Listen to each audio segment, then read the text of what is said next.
Presiden Amerika Serikat atau AS Joe Biden sebelumnya menjadi pemimpin negara yang disorot karena belum mengucapkan selamat kepada Prabowo Subianto. Diketahui dalam quick count atau hitung cepat hasil pemilihan presiden atau pilpres, pasangan calon atau paslon nomor urut 02 Prabowo Subianto Gibran Rakabuming Raka unggul.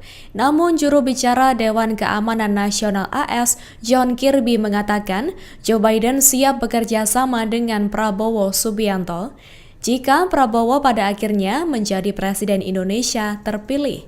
Hal itu disampaikan dalam konferensi pers di Gedung Putih pada Selasa 5 Maret 2024. Kirby mengatakan Biden tidak sabar untuk segera berinteraksi dengan pemerintahan yang baru dan memperkuat kerjasama yang saat ini sudah pada tahap kemitraan strategis. Lebih jauh, Kirby mengatakan tentu AS mengikuti dengan seksama proses penghitungan suara yang sedang berlangsung.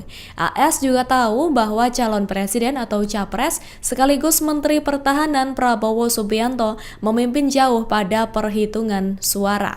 Meski begitu, diketahui Komisi Pemilihan Umum atau KPU belum mengumumkan secara resmi hasil pemilihan Presiden 2024, yang mana seharusnya baru akan disampaikan sekitar akhir Maret jika tidak ada perselisihan hasil pemilu yang diajukan ke Mahkamah Konstitusi. Download Tribun X sekarang, menghadirkan lokal menjadi Indonesia.